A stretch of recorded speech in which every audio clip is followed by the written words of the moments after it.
like I still did it with my hands, but just Like a I little said, down here. Whatever helps your... I was like, I can't do it all big, but like my subconscious was like, you gotta do something. Yeah. I actually had a table do that to like the other day. They were just talking, but they were talking like this, and one guy was literally going like this while he was talking, and so I was like, hey, what you need? And he's like, oh my god, I'm so sorry, nothing. And I was just like, okay. And he was like, I just talk with my hands a lot. I was like, oh, I get that. Me too. I get that. I was like, I'm just making sure you're good. He's like, no, we're fine. And then it happened like 2 more times. And I was like, I'm sorry. He's like, don't be sorry. You're just doing your job. I got a good tip. Good, yeah. It wasn't like insane, but it was over 20%. That's a good tip. Wow. So. Well, hi. Welcome back, everybody. I have a pimple patch. We're just putting that out there right She's now. like, right away, let me... It is so shiny. I'm like... I can't even... Well, maybe my eyes are terrible, so... But I don't know. I noticed it instantly because it has to do with my face. Valid, though. Yeah. We have a new audio setup, so hopefully you guys like the new sound. Yeah. Upgrading. Yes. And hopefully now we're center instead of left and right, because that was a big thing. Yeah. My husband's a perfectionist. Honestly, I was like, I don't care. It sounds fine. And he's like, no, it's not. Okay. It's not fine. He's like, it's not fine. It has to be fixed. Yes. I have to fix it. It has to be perfect. I'm like, okay. All right. We're cool with perfect. Yeah. But we're also cool with not perfect. Exactly. It's kind of the vibe. Yeah. It's like our whole thing. Yeah. Like, I am not perfect. You see, I have a pimple patch. I've always wanted to try a pimple patch, though. This is the first time I've ever tried one. It was just really red and really big, so I was like, I don't want to be sporting that on the podcast. I'd rather put one of these on. I got this from my sister. Thank you. I don't know if you'll see this, but thanks. So is it the kind that when you peel it up, the pimple comes with it? Is that the point of a pimple patch? I think that's supposed to be the point. I don't know if that's going to happen. Or is it, like you said, this might just be a way to hide it? Yeah, this one might just be a pretty Even one. though it's kind of like it's like obvious. Yeah. Like it's kind of against the point of right. It's against the point of it, but it's still like, it's like, oh, okay, that's pretty. Yeah. You know, if it's going to be right there in your face, it may as well be purple with a little diamond in the middle. Yeah. Makes it look like I have a friggin' lip ring. It did. When she came through the door, I was just like, oh, I thought that was a lip ring. Nope. That's why I said it instantly. I said, I have a pimple patch. That's what I did to you. That's what I did to you guys. Yes. I have a pimple patch. And not get a piercing. And not a new one. I just don't like these personally. I don't think they look good on my face. Like I said, my eyeballs are terrible, so I can't even tell. Yeah, it's okay. Yeah. So, wow, those almost words. Do you want to say your catch-up first, or do you want me to start mine? You start yours, because, like, I have to gather mine. I know. I write mine down. It feels like, yeah. I probably should start doing that. You should. Literally, it's so cathartic, because, like, I literally... could just use it as, like, a diary. Week recap, and I just write whatever I'm feeling down, and that's just how it goes. So, like, I really think it helps gather my thoughts, and I'll get to it later. Anyways, so, so my husband, you knew, he went on a business trip Wednesday through Friday, and I could talk about it because he's back now. But my goodness, was that difficult. I thought, like, when you stayed with me the last one, I thought that was hard, but, like, I wasn't scared or anything being here by myself, but I don't know how to describe it. Just, like, I was sad because he wasn't here, but now adding on top of my kid also sad, like, even more than last time, because last time she was so little. Yeah. But this time being older, like, every day she asked me, where's Dada? Every morning she'd be like, where Dada? I'm like, he's at work. Okay. That's so heartbreaking. Yeah. And like the last day, she even took me into our room and made me pull back the covers and be like, I know he's in here. Where is he? And I was like, he's at work, babe. He's going to come home tomorrow, you know. And like every day we went over to my parents' house to eat dinner so that I wasn't constantly just by myself with my daughter. So I think I'm going to start calling her Boo Boo. I think that's so funny. And because I call her that all the time because, oh, yeah, that brings it back because on, I think it was Thursday night or Wednesday night, we were in the car and she goes, Mama, and I say, yes, I think I even said, yes, honey, or yes, babe, something. And she goes, I swear, she said, I love you. And I was like, oh, I love you too, boo-boo. Yeah. Like, because that's the first time she's ever said that. Yeah.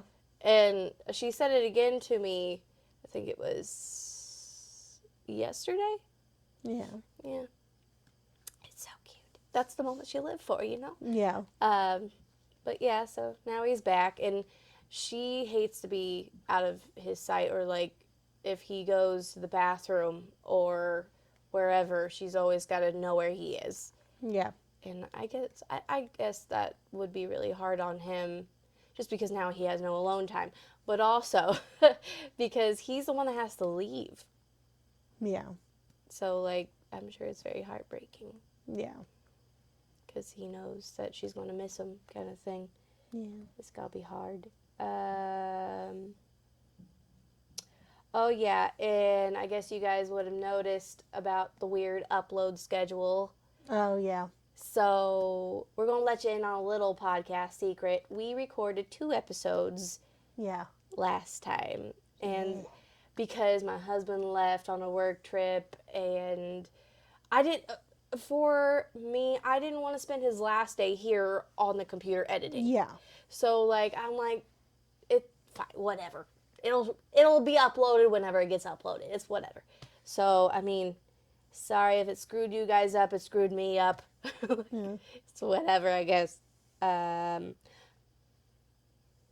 So time of recording, Sunday was only a little bit ago, which was Easter Sunday. Were you in a weird mood? Did you know anybody that was in a weird mood Easter Sunday? I was. You were? Yeah, just kind of like felt off. Okay. Because Boo Boo was in a mood, my mom was in a mood. I had a full-on panic attack before going to church. A full-on panic attack. And I haven't had like a full-on one in a very long time. At least 2 years. So I think what triggered it, though, was because I had to, me and Josh were going to do a couple songs that day.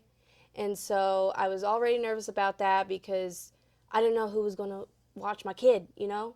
Because my mom was going to come, but then she texted me last minute saying that she wasn't going to come. And I was like, you were the person that was supposed to be there. But now I don't know what's going to happen. So that was one trigger. And then I couldn't find anything to wear, as shallow as that sounds. But it's a thing. It's a thing because obviously I care what I look like to other people, especially when I'm going to be on stage in front of everybody. And it's Easter. We're supposed to be cute. Yes. And I couldn't find... Speaking, sidebar, you were so cute. I saw your pictures. Thanks. That was so cute. I was like, oh. Everything from Walmart. Maybe I need to go back there. I spent like $75 at Walmart. Oh, snap. No, I got other things too. I got like a big bag of cat food and some like, you know, just like odds and ends like deodorant, a couple other things. Right, yeah. So like everybody was in a weird mood, and I felt a little bit better. I ended up not being able to go on stage and sing just because there was nobody else there. And she, my kid, she got very upset when her dad went on stage. So I had to take her out of the service anyways. So, which I should have saw that coming because it was fresh, him coming home. So I should have saw that coming anyways. But I felt a little better as the day went. And then we went to lunch dinner. But anyway, hurt people hurt people. Because someone close to me pointed out like my biggest insecurity, and I haven't been able to get it out of my head since. And it's you're looking at me like, where? I'm like, well, she eyeballs me for a second, and I saw her look at me and then like look away back. I was like, oh God.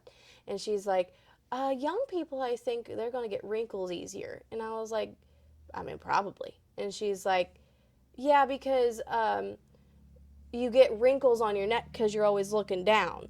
And I was just like, I know, well, now we know that she's talking to me or about me. And Mom's like, okay, I think she said, okay, John, let's just stop pointing out things to people that they can't fix, you know.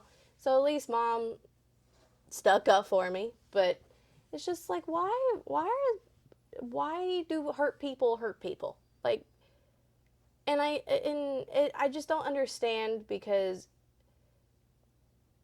I guess because I am a sensitive person, but I'm more sensitive to it because, one, it was about me, and two, because, I saw something that made me think of why you're more sensitive to things. Dang it, what was it?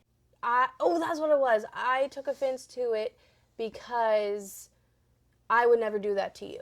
yeah. I would never point out someone's insecurity or point out something that someone can't fix in 10 seconds. That's it. I feel that. Yes. Like, I get so hurt by things because I know that I would never do that to somebody else. Exactly. Like, yeah. Yep. Gosh, that makes so much sense. Snaps. And then I said, so I don't know if I can say that on the podcast, but yesterday. Never look for the snaps. Because I added it because Boo Boo wouldn't take a nap yesterday, and all I wanted to do was shower. Or the day before, something. All I wanted to do was shower. That's all I wanted to do, but she wouldn't nap. So I'm like, fine, okay. I guess you're just going to shower with me. And so everything was fine. I turned on Bluey. Thank God for Bluey, because she just watched that and played with her toys in the tub while I was doing my thing. And I remember last time I tried, water kept spraying in her face, and obviously kids don't like that. But she did so much better this time. No screaming or nothing. And it was fine. But when I was shaving sensitive areas, she also had her hands on my thighs. Don't know why they were there. And I ended up cutting her finger. She was bleeding right here. I was like, I'm sorry, but why were your hands on my thighs? Like, honey, I'm coming down here with razors. Yes. And I remember, which is also weird, but I remember showering with my mom. And that's how I knew I was normal, is by looking at my mother. So I guess that could be me with her. Like, you know, you're normal. Everything you got going on that you don't want to talk to me about, you're normal. It's fine. Because that is a big thing. And maybe I want to change that with her. I want to open that dialogue with her. Yeah. Like, any concerns you have about your body, you can come to me about it. Oh, straight up, I have that relationship with my mom. Really? Yes. That's good. I also, my ex that I was with for a long period of time, I had not as close, but very close relationship with her about that stuff too. Really? Yeah. But then, like, I knew stuff too. And so, like, really, the only thing I would have her look at would be something that he couldn't make sense of. And that I couldn't physically see with my own eyes. Because I could make my own assumptions. I could make my own kind of, whatever prognosis. But if I can't see it, then I can't figure it out. Right. Like, I don't know. So, like, it would just be if it was something that I couldn't physically see. Nothing down there. That's good. But, like, there was one time there was something, like, literally under my boob. And I was like, help me, please. Yeah. I was like, he don't make no sense. So I need you to look at this. And she was just like, okay, let's go. Yeah. Let's go to my room. After my baby was born, my mom showered me because I had the C-section. I was so terrified to shower for the first time. Yeah. And I still don't know why I didn't ask Joshua to help me. We're married. I just had his kid. There's nothing else that, I don't want my mom to come he do just saw a it. baby Bless come her out of me. heart. I love her so much. My mom is an angel sent from heaven above. But when the time comes, it's going to be my husband or I'm going to give my own self my shower. I don't care how it's going to happen, but I love my mom, but she's not got the most patience, and she knows that she doesn't, and she will admit to that firsthand, okay? Well, and she also helped me shower when I broke my arm. So me and my mom got very awkwardly close because she had to take my shirt off for me when this was broken. We got close fast. Like, she saw, because she was like, I know I saw your child body, but your adult body's a little different. And I was like, just a tad bit, probably. Yeah. So, like, and she even had to, like, shave this arm for me, armpit. Mm-hmm. So, like, we got close. But, again, why didn't I ask my husband? What is wrong with me? I'm just like, I'm dirty, don't look at me. Like, oh no, I can't let you see me like this. I know, I was like, and he's like, he even offered, and I was like, something's stopping me. Something's getting in the way. I don't know. And I'm like, it's like, no, you're a boy. Ew, no, you can't see me. I'm naked. I'm not naked in a fun way. So no, you can't see me like this.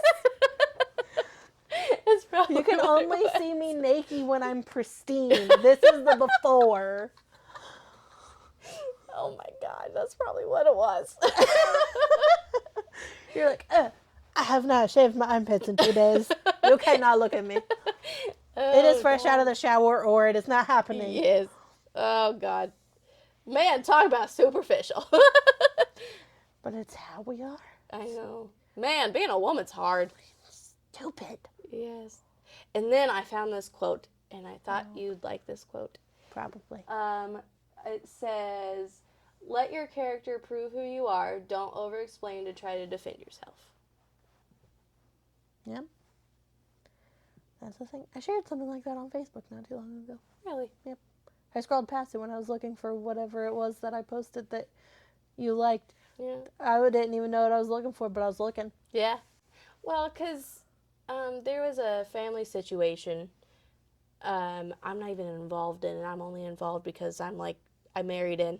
And there was some degrading of names, and he's not here to defend himself anymore.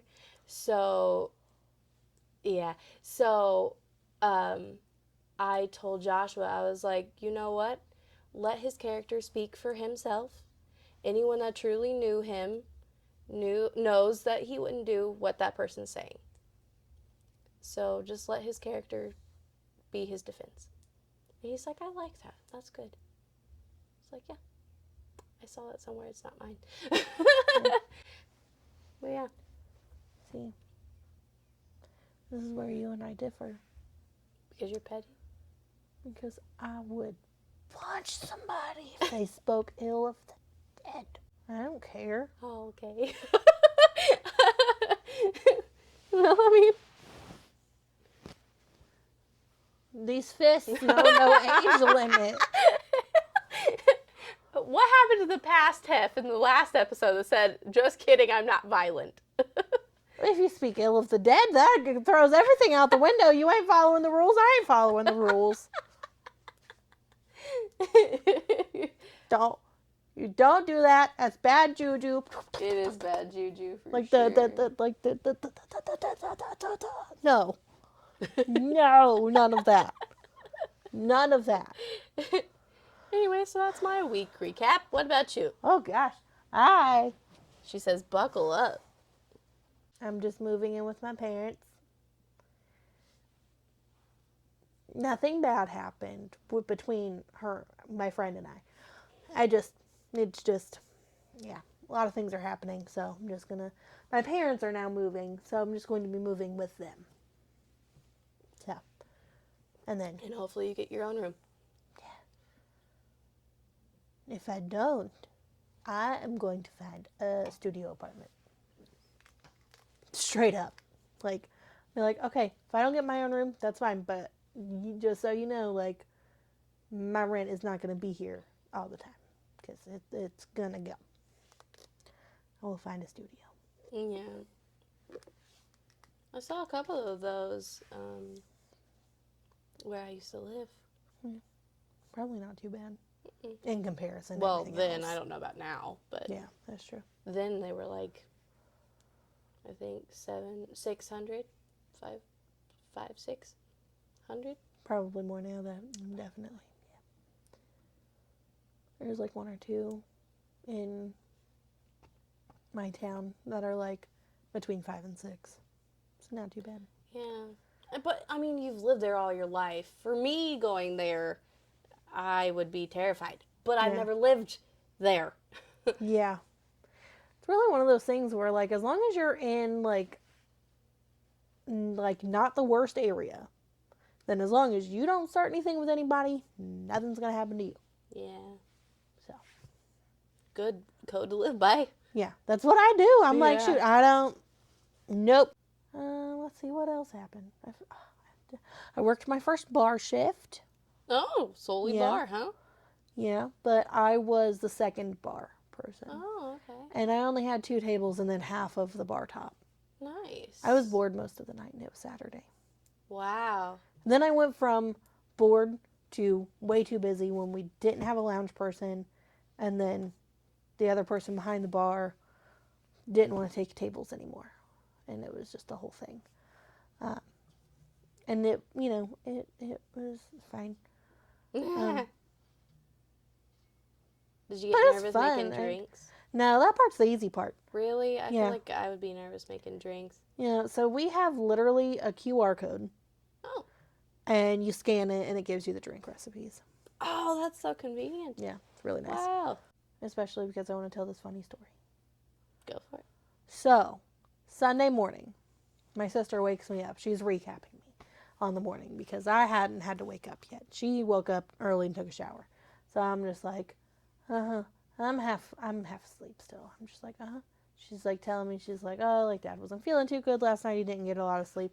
Just letting you know, he's a little tired. I said, okay. And just going on, and I was like, okay. And then I started snoring. And then she goes, Heather, did you fall asleep? And I said, nope, I'm awake. And she said, okay, what did I say? I said, chips and salsa. Without missing a beat. Was it right what she said? No. Okay, no, I was like, why was she talking about chips and salsa? Nope, that's just how overworked I am. Yeah. Yep. I work at a place that offers chips and salsa. That narrows it down a little, but it doesn't narrow it down enough. No, not at all, no. There's lots of places that do chips and salsa. Yes, a lot of places. I like others, though. I still gotta come there. I know. Never been there. Work tomorrow. Work Friday. I work Saturday, but I'll be on the bar. Yeah, maybe I could say to Joshua, let's go. Yeah. We have. I've looked at your menu before. Oh, okay, you have? Yeah. I feel like we got a thing in the mail. Possibly. Yeah, probably. So not much has happened with your recap, huh? Yeah, no, not other than the big thing that I told you. That was... Right. But, I mean... Fine? Oh, the one that I don't like? Yeah. I haven't had to see her yet. Oh, good. Okay. Not since my friend quit. Right. So... Apparently, I would have seen her tonight. Well, good thing that you didn't have to go. And I also didn't have to call either because my GM, I was texting with him because, like, I had seen if that girl, like, if he could approve that girl picking up my shift. And he was like, oh, looks like somebody already approved it. And I looked and I was like, nope, she just canceled the pickup. Never mind. And he was like, oh, like, don't worry about it. Like, it'll be fine anyway. Like, you go ahead and go. Because I told him, I was like, I don't want to tell my friend that I'm for sure going to be there. Yeah. I want to, like, you know, we were in kind of limbo. Mm-hmm. So I was like, I just want to make sure I let her know. That way she knows how to plan her day. Yeah. And he was like, yeah, like, you go ahead and go. Like, we'll be fine. No big deal. So I'm like, okay. So, and I made sure that was over a text exchange. Oh, good. Because you are not going to, like, I don't want her to twist it around and be like, call no show. Yeah. No, I did not. That's the biggest rule is get everything in writing. Yeah. Everything. Yeah. I like it. It's fun. Yeah. I love editing. It is so fun. Yeah. And my PC is not made for it, but hopefully we'll be able to upgrade it someday. Yeah. But yeah. We just need 500 subscribers, so tell your friends. Yes. Tell your friends. Tell your family, neighbors. Tell your neighbors. Tell your enemies. We don't care who they are. Tell our enemies. Yes.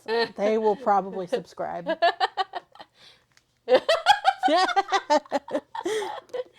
Tell everybody. Anyways, do we want to start what the episode's about? Yes!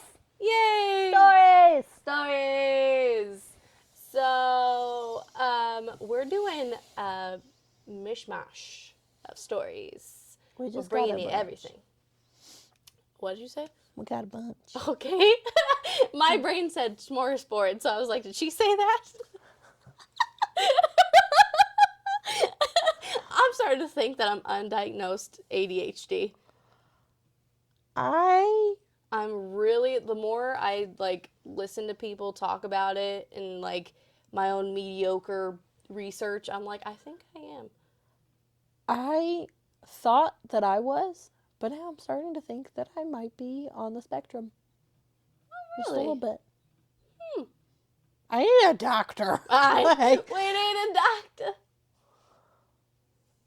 Anyway. Yeah. So, the first story is from my lovely, lovely mother. I can't stop touching it. It feels weird. I know. I can tell that you keep touching it. Just like, Burp. She's not picking her nose. I'm not picking my nose. I'm touching the little speckle on my pimple. I like your face when you said that. My little speckle. Okay. So, she starts with saying, I was 23 years old and recently divorced. I started dating my now husband, who has 3 children from his first marriage. Their ages were 6, 3, and 1. We moved in together, and before I knew it, the 6, 3-year-old moved in with us. Instant family. I wasn't ready for that. I knew I would fall in love with these babies right away, which I did. I never thought I would have kids. I was told I couldn't get pregnant. I was now raising 2 girls, and it was very hard. Their mom and dad were young when they had children, so they weren't really involved. I am just inserting my own words. Weren't really involved in everyday life. It's true, my dad was a teen dad. Love that. It was extremely hard to navigate to something that you have no idea what you were doing. There were many times I was accused of doing things by their mother I wasn't doing. I was just loving these kids. Maybe I did love them too much.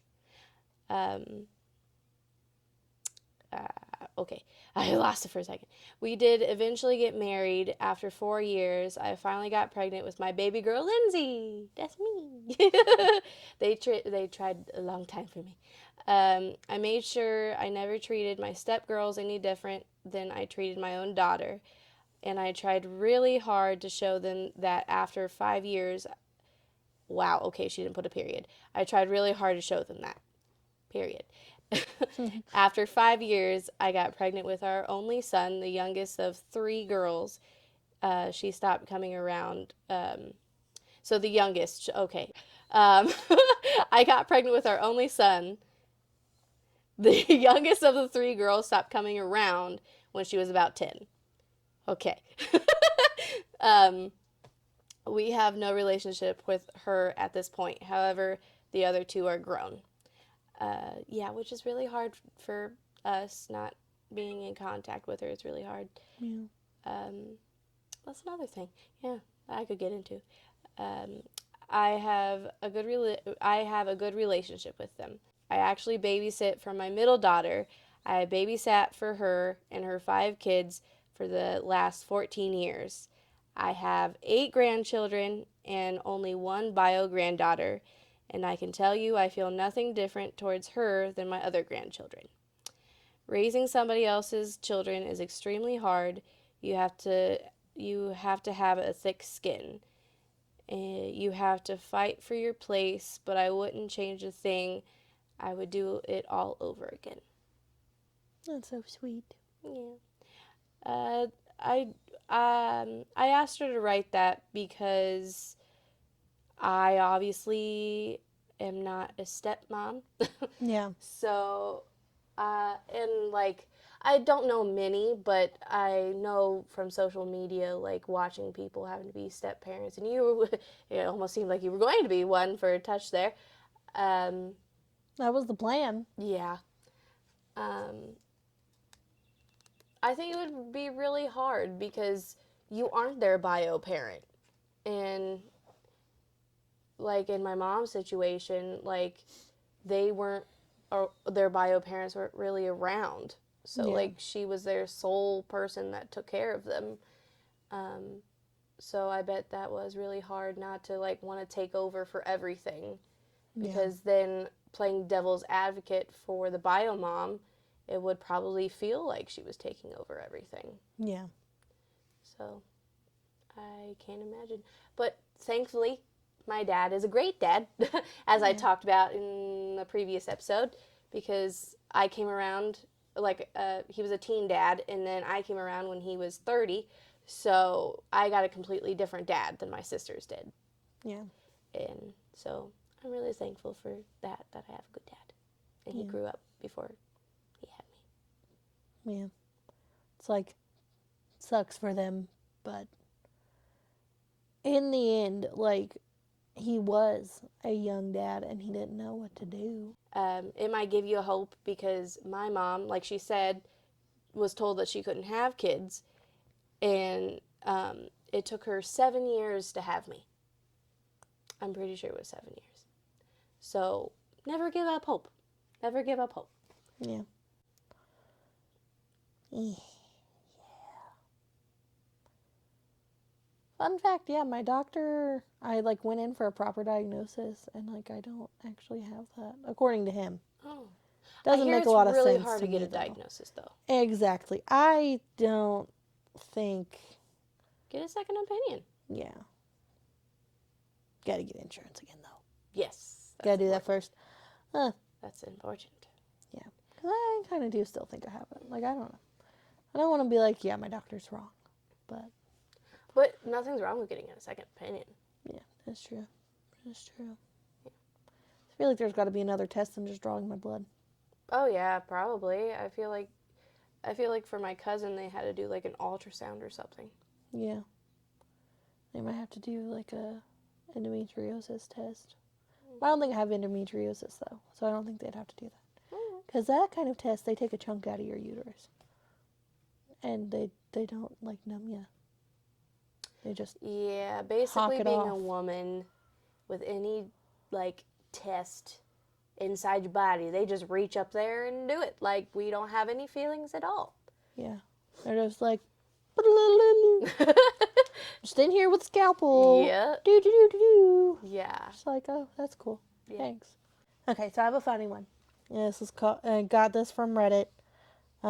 And I suck, and I did not. I don't have I copied the text, but I didn't. Okay. Sorry if we... I am so sorry. If you know the person who did this, or it is you, comment below. There you go. Not trying to steal credits. This is not my story. Yes. Today I messed up by throwing my steak out a window. Oh my god, I've heard this story! Oh, really? I love this story so much! Cool. Okay. I love this story! Oh my god, okay, go. That's so funny. Okay. Last night, my wife's boss from her brand new job invited us over for dinner. On the drive over, my wife reiterated many times to me just how important it was to make a good impression. I scoffed and arrogantly informed my silly wife that I always make good impressions. My wife's boss is a single lady in her 50s, so it was just the three of us. We chit-chatted over drinks and salads and seemed to really be hitting it off. She laughed at my well-timed, perfectly appropriate jokes, and my wife seemed pleased. Soon she brought out the main course, a nice big juicy steak for each of us. As I began to cut into my steak, I was discouraged to discover how undercooked my steak was. Now, I've had my fair share of rare steak. I prefer more medium, but I can handle rare. This was several minutes on a hot grill short of rare. I probably could have resuscitated the cow had I tried. Instead, I sat there fidgeting with my knife and fork, worrying about how I was going to get away with not eating the steak. Claim veganism? No, I had already feigned great enthusiasm upon seeing the steak. Just then, our hostess excused herself to the kitchen to take care of some dessert preparations. As I looked across the fancy dining room table at the open window of this third-story apartment, a cartoon light bulb appeared over my head. I have got to keep it together.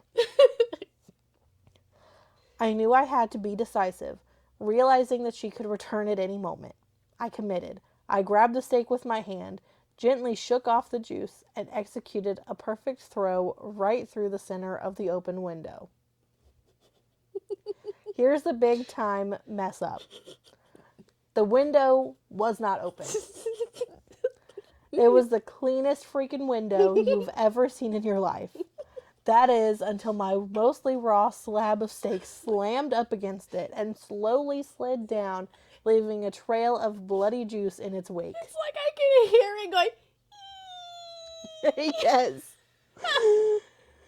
My wife, whose steak was nice medium rare and was unaware of my predicament, turned, jaw dropped, and stared at me like I was an alien from another planet.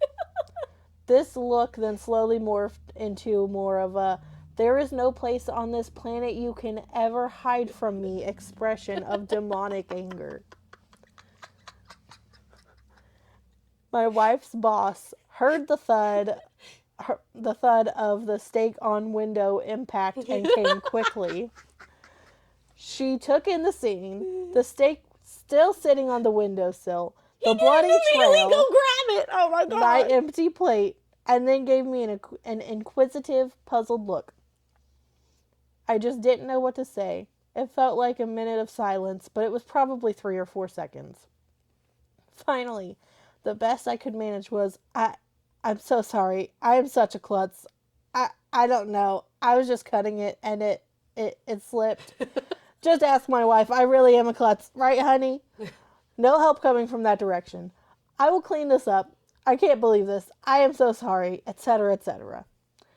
Both women continued to stare at me like I had escaped from the loony bin as I smeared the blood around the window with my cloth napkin, dusted off the steak, and continued to mutter my incoherent explanation. I knew no one was buying the story. I knew what I had to do. I sheepishly returned to my seat and proceeded to eat every bite of that disgusting, cold, chewy, bloody, raw steak. I remained pretty quiet the rest of the evening. My wife's only 2 words to me since the incident are, "I'm fine." And then, edit, update, just got the first post "I'm fine" communication from my wife via text, who is at work. And it says, "Good news. The boss and I just had a good laugh over how much of an idiot you are. I hope you know you will never live this down. I love you, you moron." Nice. Why didn't he I'm like tearing up from like holding it in. It's so funny. I love that story.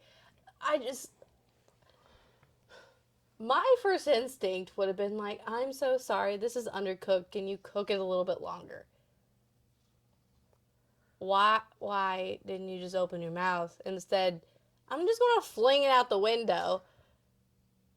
What was going to be your explanation? Just like, "I was ravenous. I ate the whole thing just in one quick bite." I don't even know. But man, I'm very much I won't complain about this. Yeah. Especially at somebody's home. Right. They just cooked for me. Yeah. I could see it both ways. But I wouldn't have thrown it out the window. No. I would have just ate it because that's what he ended up doing anyway. Right. So but I this time would it was sit there, lint covered probably. Yeah, lint covered, window covered, like colder. Yeah, definitely colder. I'd have just been like, all right, we're going to purge it the second we leave. I ain't getting no poisoning today. Right. That's my thing is, did he end up throwing up? Yeah, I don't know. Because if it was mooing still, like, I'm cool with, like, medium to medium rare. That's what I like in a steak. Okay. I know that you don't like steak. Don't like steak. Yeah. But I would probably want it very, very cooked for me. Like, I would probably like it charred, probably. I like a good, nice sear on the outside, but I like it to still be juicy in the middle. Okay. If you cook it too long, like a well-done steak is basically beef jerky. It goes from being jerky. Like this big to like this big. I like beef jerky. Maybe you like it. I don't know. I do like beef jerky too. Yeah. But But when you're going somewhere for a steak, probably want steak. Yeah. I love it. That's so funny. Okay, so next story is, I think he would want me to say who it's from. I had my husband write in a story because he has a story that I think it's very funny because reasons. Okay. It says this was in 2012. There is this unfortunate thing that happens when this friend, we changed his name to Connor, has a party. Someone always gets hurt.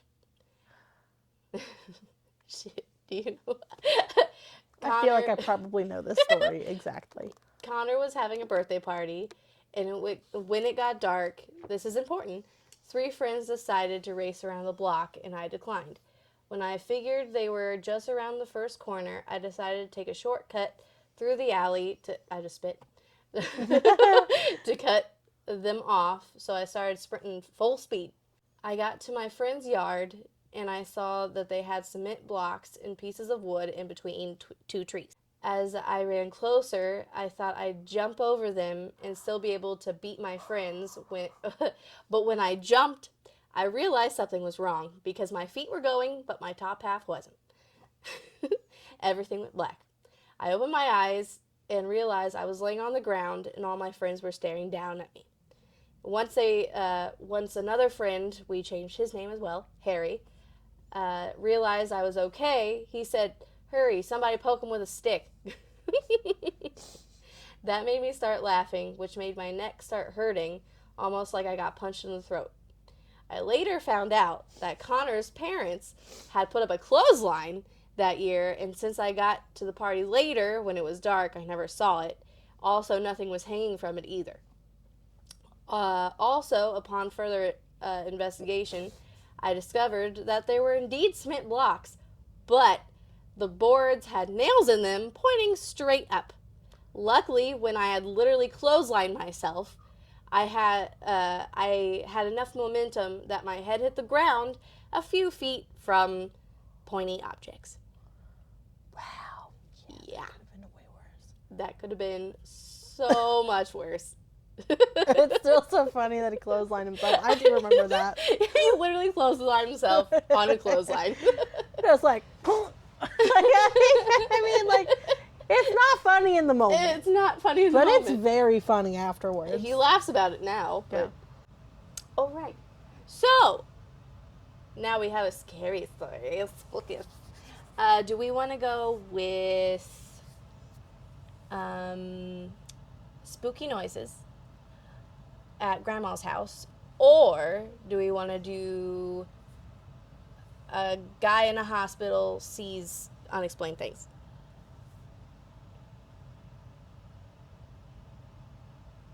Which one do you think is scarier? The first one, probably. Okay, let's do that one then. Okay. So, I got this one off of Reddit, and I love their username. It's the Cake Eater. Okay, so I I named this one Spooky Noises at Grandma's House. Okay, oh there. Okay. Uh, so every time I stay at my grandma's house, I hear someone walking upstairs. It starts at one side of the room, casually walks to the other, and stops. This will happen maybe twice a night.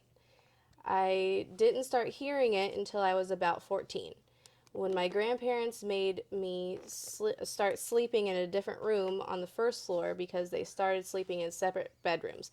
Blah, blah, blah. Regardless of both of their rooms, both of their rooms are also on the first floor. For a little backstory, I have always been afraid of the upstairs at their house. I don't know why, but it's always freaked me out, and I refuse to ever go up there alone. I'm 23 now, and still won't go up there alone. There's one room specifically, though. It's a long, narrow bedroom. When you open the door, there are closets on your left and right, and a bed placed roughly in the middle of the room, and a window on the far side opposite the door. I was told growing up by my grandparents that the sons of the previous owner claimed to see a gorilla come out of the closet at night, dancing around the room, and go back into the closet. I thought nothing of this story until I had started sleeping in the other room, the room located directly below the scary room upstairs. So we all go to bed. All the lights in the house are off, and I'm still awake, lying on the bed. Then I heard it. Thump, thump, thump. Starting at one end of the room, upstairs, it got closer to me, passed right above me, and continued to the end of the room where it stopped. I'm wide awake, terrified out of my mind. It was no question to me that I had heard footsteps. I knew that slow, casual pace. I was freaked out and went to my grandpa's room. I told him what I heard, and he told me that the house is old and it creaks. I hate when people say that to me, because the one that I grew up in also was old and creaked, apparently. In my experience, creaks need something to cause it. Mm-hmm. And the house she grew up in, haunted. Straight up. Something would stare at me in the hallway every time I stayed at that house. I hated it. And then, for some stupid reason, we fell asleep watching Ghost Adventures. Why did we do that to ourselves? I don't know. I was numb to whatever was in that house. There you go. I wasn't, though. Yeah. And we never stayed in your room. It was always the living room. My room was really small, though. That's true. And it was also the laundry room. That's true. And it creeps. Creep. But he turned the dining room light on for me, so I felt a little safer. I tried going back to sleep, but then it started again, this time from where it ended the first time, by the windows upstairs. It walked over to me again and stopped when it reached the door. I thought it was over until 5 seconds later when I heard it coming down the stairs. 1, 2, 3, 4, 5. Silence as it reached the landing. Then 6, 7, 8, 9, 10. And silence again as it reached the first floor. I was frozen in shock. Whatever it was on the floor, on my floor of the house, and sadly unaffected by the dining room light. I was staring at the doorway to my room. The dining room light was shining in, and my vision began to distort. I felt dizzy with fear, so I pulled the blankets over my head and suddenly heard a scratching sound from inside my room. I knew exactly where it was coming from, too. My grandpa's gun case. It was a very obvious sound, scratching the wood. Long scratches down the front of the gun case door. I could even hear the door ever so slightly tapping against the frame as each scratch began. I tried to scream, and I couldn't. I took a second to take a deep breath and let out a long scream. In seconds, my grandpa had made it to my room, and I was relieved. Good God. Needless to say, he still didn't believe me. So I did what any normal person would do, and I draped a sheet over the side of the bed and I slept underneath it. I wrapped myself tight in a comforter, put my headphones on, and turned my back to the door. There could be a party of ghosts in my room, and I wouldn't even know. The next morning, my grandpa told my grandma about what happened the night before, and she said, "Oh, that's silly. You know, your cousin woke me up the last time she stayed here. She came in my room screaming, 'I hear footsteps.' I slept under the bed for the rest of my week stay with them. I've stayed there countless times since that happened, and I hear the footsteps every time. I sleep on top of the bed now, but I keep my back to the door and sleep with my headphones on. I haven't heard it come down the stairs since that first night, but if it does, I don't want to know." Creepy. That's really creepy. Because I guess because, like, I'm a visual, not visual, but like I can hear it in my head, it coming down the stairs. I am very visual. Yeah. I'm like I paint a picture and I try to like imagine, like I try to immerse myself in the story, and then I'm like, and I was doing that and I was like, it gives me goosebumps. Like I can, like, oh no, I feel like I'm like scared. a little kid again. Like, oh, oh no. Yeah. So we wanted to end on a funny one. Do we Okay. want to read the next scary one, or so this one I named "Man in Hospital Sees Things." I don't know. So this person's name on Reddit was Jumbotron Deluxe. Interesting. I used to work on a floor back in the day. Had a patient who was being discharged the next morning, only on PRN pain meds. I don't know what that means, and hadn't had anything mind altering all day. I go to his room at 3 a.m. because of course it is, and asked him why he can't sleep. He says, "I'm not hurting or anything, and don't get me wrong, I love kids, but why are y'all letting children run around the unit so late?"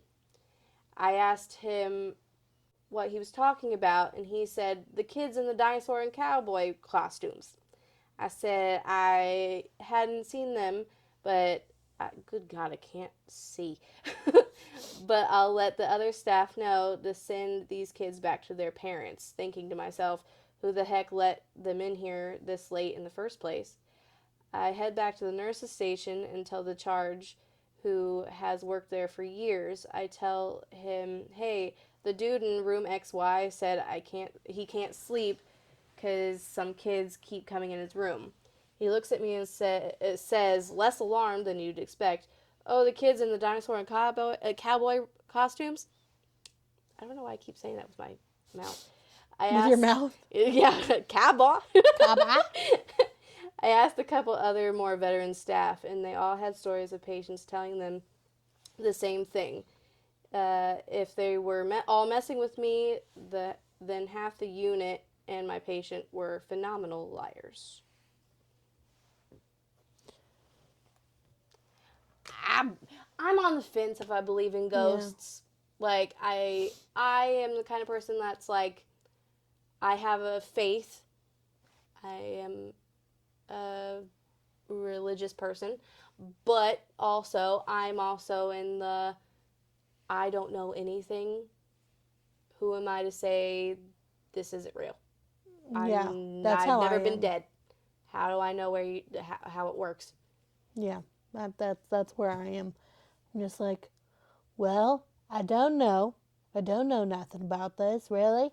Don't have much experience with death. So... Exactly. If you've never been dead, how you supposed to know what happened? Yeah. So, and like the thing at your house, old house, that was definitely something in our one of our ex-friends' house. I felt something there. Like, I don't know if you ever felt anything. It was in the corner of their room.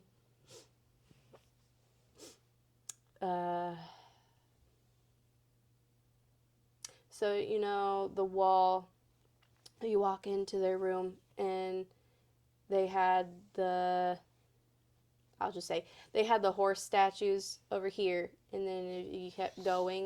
And I don't remember what was in this area over here. Closet. Yeah, there was something over there, and it would look at me when I was trying to sleep. I could never go over there, like over on that side of the, like by that wall in the room, like that part or the window, because I would start to feel nauseous. Yeah. Oh, like I remember that. Yeah, see? Yeah. Yeah. Like it would just be like, just in there, like it's just not okay. At one point, I think her bed was on that side of the room. Probably when we were younger. Yeah, like when we were younger. Because I just remember her dresser being on the other side of the room. And so, but I remember anytime that I would stay at their house, when their bed was over there, I would always have to leave sick. My mom would get a call at like 3 o'clock in the morning that I was sick. Of course it's 3 a.m. Right, of course. And I would have to go home. Weird. Yeah. And then it just got to the point where I just didn't want to stay. Yeah. Because I just always felt like that. But then eventually I started staying again. But it was after her bed was moved. Mm-hmm. You don't think about those things as a kid. No. And not to mention that their stairs going downstairs were creepy and tiny. And every time I was like, I'm going to fall and die on these things. I never went down to the basement. Not that I remember. Oh, no, I meant from their bedrooms. Oh, yeah. Yeah, to the living area. Yeah. Oh, yeah. Yeah, those stairs. I don't think I ever been to the basement either. Yeah, no. Those stairs, yeah. But the stairs to, like, the basement like those stairs? Mm-mm. Yeah. Well, I'm scared of basements in general. Yeah. I mean, even finished ones. Like, my aunt has a finished basement, and it still freaks me out. My dad thinks that it might be that it's like a blessing in disguise, one of those things that's like a kick in the tail if they needed. And I'm like, okay, I'm glad that you think that way. I'll have the anxiety about it. Yeah. That reminds me. I was watching one of my favorite podcasts, and I will drop their name because I love them and I binge watch them. Ladies and Tangents. They are literally my inspiration for what we're doing. Maybe I'll tag them. Who knows? But hi. Sierra reminds me of myself because they call her Cece. But anyway, so they were talking about numerology, and like if you see something repeatedly all the time, that's like your number, and it's assigned to a certain message. And I didn't resonate with any of them because I mean, other than one, but it's just because I see it all the time. And this recent number, 1234, I've been seeing it like everywhere, like on the clock in my room because I have a projector. Yeah. And so like I'll just happen to look up and see 1234 on the clock, or I think I seen it on my phone when I was scrolling and something. Anyway, and so I've just been seeing it all the time. And the message to it was that, oh crap, let me look at it. I really wanted to see what it was, remember what it was, because what your dad said about like it being a blessing in disguise. Yeah, like a numeral, like a certain number was that. And like what it means. It means if you've been feeling discouraged lately and that you don't know what you're doing with your life, just know that it's the journey, and not to be discouraged. And if you just keep paving the way, you'll get there. And I'm like, that's really how I've been feeling lately. Yeah. Like, I feel like I'm just so stuck. And I'm not sure why. Everything's fine. Yeah. I mean, we're starting a new journey with this, but... Yeah, this is true. Yeah. I wouldn't exactly call this a dream, more of a hobby, but... Yeah. Well, I mean, hey, it's been a long time thing, though. We always used to say when we were kids, like, wow, if only we could record our conversations. If we just recorded our conversations, we'd have a hit show. Yeah. Who knows? Maybe one day we'll have a hit podcast. Hopefully. That will turn into a hit show or something. I don't know. Yeah. It says the angel number meaning 1, 2, 3, 4 is a symbolic of progress, growth, and moving forward in life. I keep seeing one. What is it? I'll look it up.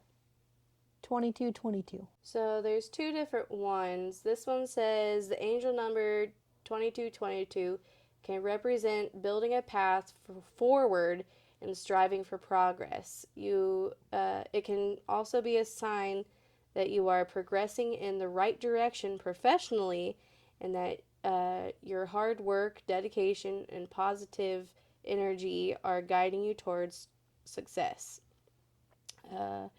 It can also encourage you to remain resilient, stay focused, and overcome any obstacles. And then this next one says 2222 can also be a signal from your angels to continue applying yourself to your healing and happiness. Staying focused on self-love and working through your shadow aspects are key components to further unlocking your twin flame connection.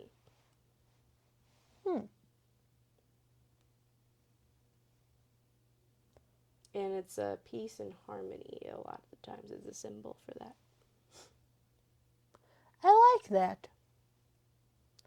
Except for the professional part. Why is it always got to be about having a job? I know. Why, man. Spoiler alert, I don't have a job. I wish I didn't have to. Yeah. I need a sugar daddy. No, I don't. Well, no. Yeah. You know, maybe. Maybe one day. But yeah, I think that resonates with you. Just keep pushing. And, what did that say? Just, being resilient, stay focused, overcoming obstacles. Yeah. Healing, happiness, staying focused on self-love, working through your shadow aspects, you know? What's my shadow aspects? Maybe... What are your aspects? Maybe, your, depression and anxiety. Yeah.